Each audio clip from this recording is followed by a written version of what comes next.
Documentation policy conditions to IC 38 grace period जब आम कहू अनुग्रह समयावधि the standard length of the grace period is 1 month or 31 days माने प्रीमियम ड्यू डेट पर इंश्योरेंस कंपनी तरफ एडिशनल टाइम पीरियड प्रदान करा जाय थाए प्रीमियम को दबा पाई तो सही पीरियड है अनुग्रह समयावधि एवं ताहा होची 1 month or 31 days.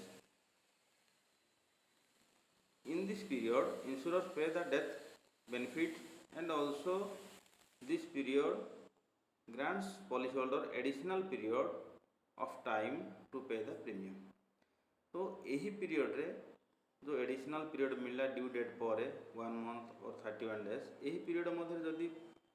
Policy holder dies जदि डेथ हुए ताहले तार रिस्क कवर कंटिन्यू रहे डेथ हुए ताहले डेथ बेनिफिट मिले एवं यही पीरियड मध्य प्रीमियम जदि प्रदान करा जाए ताहले लेट फीज मध्य दबा पड़े ना ये एडिशनल पीरियड तो यहाँ केवल लाइफ इंश्योरेंस क्षेत्र में अच्छी जनरल इंश्योरेंस रे नहीं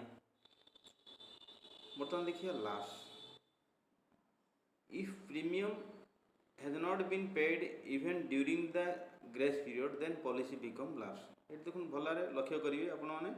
जे पॉलिसी लास्ट हुए ड्यू डेट रे प्रीमियम नदेले ये ठीक नुह प्रीमियम जदि ग्रेस पीरियड मध्य पैठ न करा हुए ताहले पॉलिसी लास्ट हुए if policy holder dies during the grace period then insure pay the death claim deducting unpaid premium it is important जदि गोटे लोक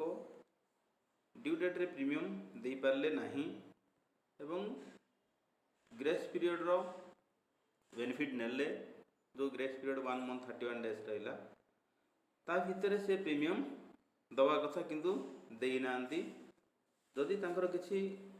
असुविधा हला मृत्यु घटिला ताहले कौन हम insurance company death claim full death claim दब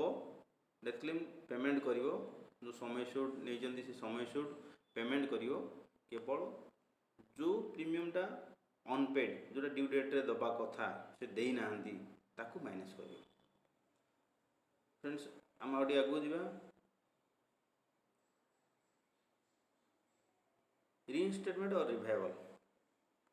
जदि पॉलिसीटी ग्रेस पीरियड मध्य पॉलिसीटीर प्रीमियम ग्रेस पीरियड मध्य जमा न हुए ताहले after grace period policy become laughs grace period पर पॉलिसी लाप्स हो जाए एवं कॉन्ट्रैक्टटी बा चुक्तिटी रद्द हो जाए बा शेष हो जाए तेणु जदि पॉलिसी होल्डर आफ्टर लाप्स बा लाप्स हो सारा पर अचल हो सारा पर सचल करने को चाहे एवं सचल करने प्रक्रिया को कहुए रिवाइवल अचल पॉलिसी को सचल करने को कहुए रिवाइवल बा पुनः प्रचलन बा पुनः स्थापन कहुए तो revival is a process by which ensure puts back into force A policy that has laughs जो पॉलिसी लाप्स है ताको पुणी पुनःस्थापन बा पुनः प्रचलन कहुए पुणी सचल करने को कहुए पुनःस्थापन बा पुनः प्रचलन revival of policy not a unconditional right of A ensure policy holder जिते बड़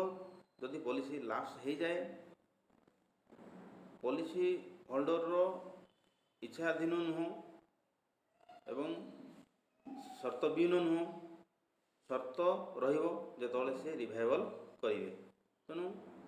यह संपूर्ण इंश्योरेंस कंपनी उपरे निर्भर करे जितेबाला पॉलिसीटी लाप्स हो जाए एवं रिवाइवल पाई एप्लिकेशन दिया जाए पॉलिसी होल्डर तरफ से अनकंडीशनल नुह कंपनी तरफ कंडीशंस रहे। कंडीशंस गुड़िक कौन कौन? प्रथम कंडीशन है no increase risk for insure. जो पॉलिसी लाप्स हो रिवाइवल कराब इंश्योरेंस कंपनी प्रति रिस्क बा जो संकट आरंभ थिला से संकटर वृद्धि हो माने ये मझिरे माने लाप्स पर किसी रिस्क बढ़ी नथिया दरकार, देह खराब होई नथिया दरकार। Creation of reserve second condition पॉलिसीधारी सुध सहित समस्त प्रीमियम प्रदान करने को पड़ो। Next revival application with specific time period. जदि पॉलिसी लाप्स होती ताले समय अवधि गोटे रही कारण तो 5 वर्ष लाप्स होबार 5 वर्ष मध्य जड़े चाहिए पॉलिसीटी को पुनः प्रचलन करें। प्रीमियम आउटस्टैंडिंग लोन जदि लोन अच्छी ताहले पुनः प्रचलन करने पूर्व लोन को भी समस्त लोन भी प्रदान करने को पड़ो। Loan with interest and most significant of the above conditions is evidence of insurability revival. आपन सब जिन दरकार आगु जो कंडीशन रहा जो रिवाइवल करिया no increase risk for insurance creation of reserve पूरा समस्त प्रीमियम विथ इंटरेस्ट देवा पड़ो। रिवाइवल एप्लिकेशन देवा पड़ो कारण तो 5 वर्ष भितर एवं 6 नंबर है एविडेंस ऑफ कंटिन्यूड इंश्योरेबिलिटी बीमा योग्यतार प्रमाण देवा पड़ो। और सबुठ इम्पोर्टाट हूँ से जिनटा कौटा ना कंटिन्यू ऑफ इंश्योरेबिलिटी बीमा योग्यता। आम जो पॉलिसी करते आम बीमा योग्यता थिला एवं आम रिवाइवल समय आमर बीमा योग्यता थिबा दरकार। तामाने आम पॉलिसी नुआ पॉलिसी नापी आम योग्यता रही दरकार। से कंडीशन जाकि आम पॉलिसीटा को रिवाइवल करा। जड़े जदि पॉलिसी कर मझे किसी देह खराब है तार बीमा योग्यता से हरइले से चाहिए आ पॉलिसी को पुनः प्रचलन करें ना। Revival is often more advantages then buying a new policy. सब बड़े पुराना पॉलिसी को रिवाइवल करवाटा भल कहीं पुराना पॉलिसीटा पुराना एज अनुसार प्रीमियम चार्ज होता है और नुआ पॉलिसी ना नुआ एज रे प्रीमियम निश्चित रूपे हायर एज रे हायर प्रीमियम देवा पड़ो। तेणु पुराना पॉलिसी को चलैबा सब एडवांटेजेस। ऑर्डिनरी रिवाइवल आम जो आम रिवाइवल करिया रिवाइवल 4 प्रकार प्रोसेस रही। गोटे ऑर्डिनरी रिवाइवल। ऑर्डिनरी रिवाइवल माने payments of arrear of premium with interest. आम जहाँ प्रीमियम अच्छी और इंटरेस्ट अच्छी सब जगह नहीं एकाथरे देदेबा आम आउ कि देखानी विथ एबव कंडीशंस जो कंडीशंस अच्छी से कंडीशन सहित आम रिवाइवल एप्लिकेशन देवा पड़ो। इंश्योरेबिलिटी जहाँ अच्छी से कंडीशन फुलफिलमेंट सहित आमको कौन करिया ना रिवाइवल करने 4 प्रकार प्रोसेस रही। प्रथम प्रोसेस ऑर्डिनरी रिवाइवल। आम कौन करिया जहाँ प्रीमियम अच्छी विथ इंटरेस्ट एकाथरे देदेबा ताको आज ऑर्डिनरी रिवाइवल। माने आमर प्रीमियम दबापे आम पाखे 4 प्रकार ऑप्शन अच्छी। आम पाखे जब पैसा ना आम कौन कर स्पेशल रिवाइवल करिया। आमर फाइनेंशियल कंडीशन को लेकिन आम ये 4टा प्रकार रिवाइवल को आम जेकोसी गोटे थ्रो जापर। फाइनेंशियल कंडीशन जदि आम फाइनेंशियल कंडीशन भल ना किंतु इंश्योरेबिलिटी ठीक अच्छे आम जब फाइनेंशियल कंडीशन भल ना ताले आम जब भल कंडीशन अच्छे आम ऑर्डिनरी रिवाइवल करिया। जदि फाइनेंशियल प्रॉब्लम अच्छी ताले आम आउ जो 3टी रहा स्पेशल रिवाइवल। स्पेशल रिवाइवल ने आप जो पॉलिसी 3 वर्ष पॉलिसी आरंभ होगा 3 वर्ष मध्य थी ताहले आम चाहिए कौन करिया ना जो पॉलिसी 2 वर्ष तले धर नि आरंभ होता आम बर्तमान आजिका डेट्रु आरंभ करदे। तो पॉलिसी जो टर्म जदि 15 वर्ष थिला ताहले 13 वर्ष हम जेहेतु 2 वर्ष तलू आम आज आरंभ कले तेणु 13 वर्ष पॉलिसी टर्म हम प्रीमियम टिके बढ़ो एवं ताकू कहुए स्पेशल रिवाइवल। आमको आउ जो आउटस्टैंडिंग ड्यू देवा पड़ो ना 2 वर्ष देवा पड़ो नहीं जस्ट पॉलिसी टर्मटा चेंज हो 15 वर्ष टू 13 वर्ष। नेक्स्ट आसला लोन कम रिवाइवल। आम जदि प्रीमियम पूरा रिवाइवल जहाँ आउटस्टैंडिंग प्रीमियम विथ इंटरेस्ट ना ताहले आम लोन करी आम पॉलिसी जदि 3 वर्ष अधिका चली आम लोन करिपरिया एवं लोन करिकी आम रिवाइवल करिया। धरनियंतु 15,000 ड्यू अच्छी आम 20,000 25,000 कि 15,000 जदि 20,000 लोन कले 15,000 आपंकर पॉलिसी में एडजस्ट हो 5,000 आप अकाउंट क्रेडिट हो तो आपणर पॉलिसी रे एग्नेस्ट 20,000 लोन आपको शो कराइब सेटा आपको डिपोजिट करिया पड़ो नहीं तो आपंकर मैच्योरिटी 20,000 विथ इंटरेस्ट माइनस हम ये लोन कम रहा आप लोन कले प्लस पॉलिसी को चलेले। नेक्स्ट आसला instalment revival policy revives but one can pay premium in instalment आपड़ रिवाइव करेंगे किंतु धरत 20,000 अच्छी आप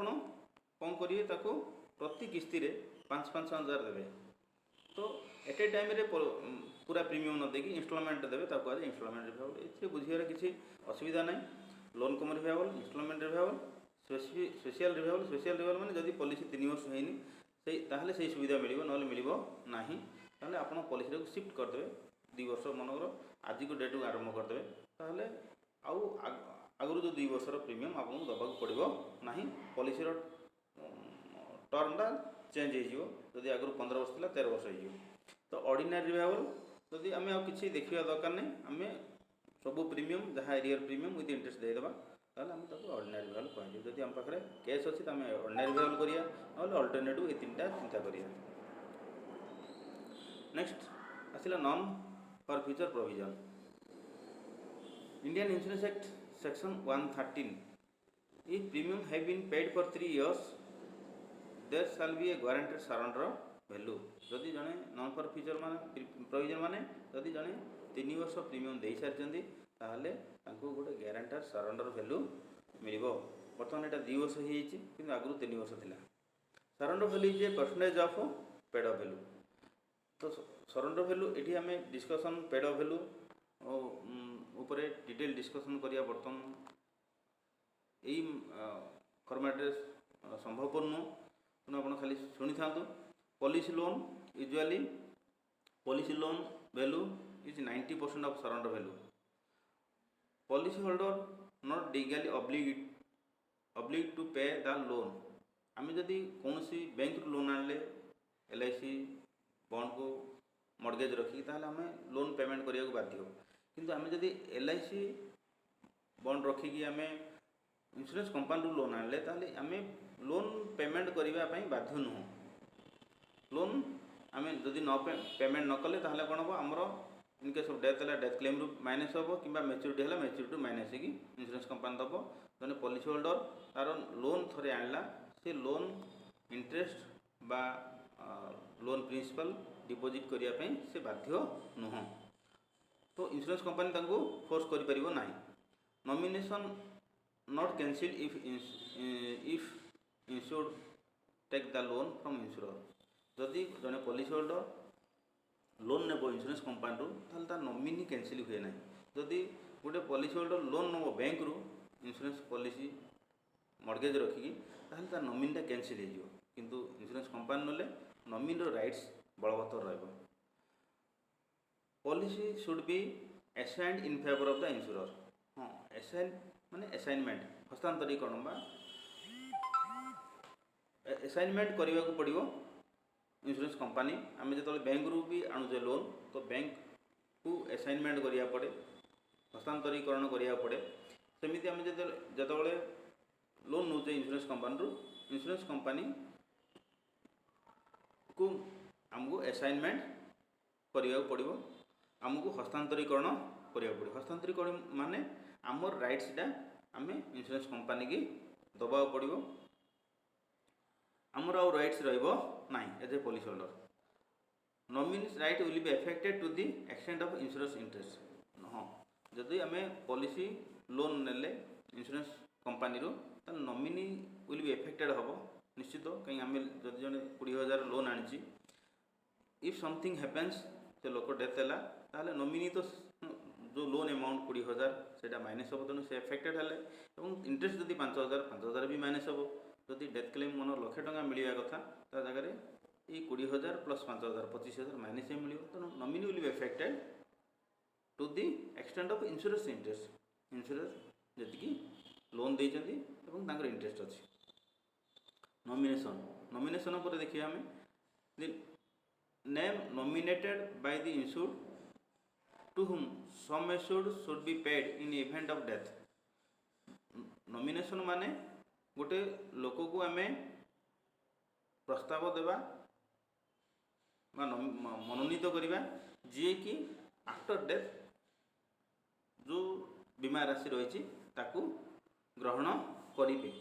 तो ताकू आम नॉमिनेशन कहू। Life assured can nominate one or more than one person as nominee. Life assured जन को नॉमिनी दे पारे एकाधिक नॉमिनी दे पारे दु जन चार जन पाँच जन जन चाहिए से नॉमिनी दे पारे। Nomination can be done either at the time of the policy is bought और लेटर। आम पॉलिसी किनिया समय नॉमिनी दे पारिया। आम जब पॉलिसी किनिया समय नॉमिनी न देकी आम चाहिए पर भी nominee they Pariya. It is mentioned under section 39 of insurance act 1938। आप नॉमिनेशन जदि डिटेल जाना चाहिए ताहले आपण इंश्योरेंस एक्ट 1938 रो सेक्शन 39 को जीवाक पड़ो। तेणु nomination is mentioned under section 39 A very important. एटा nominee has no legal rights a part or whole of the claim he received. जो नॉमिनी जो रिसीव करे after death of the policy holder जदि मृत्युवरण करती नॉमिनी जो claim receive करती से क्लेम रिसीव कर सारापर है सी केवल रिसीव करने अधिकार अच्छी नॉमिनी हिसाब से किंतु जो मनी से रिसीव कले मनी उपर कौन अधिकार लीगल अधिकार ना से केवल रिसीव करने अधिकार किंतु राइट नहीं से मनी को खर्च कर दे पारे।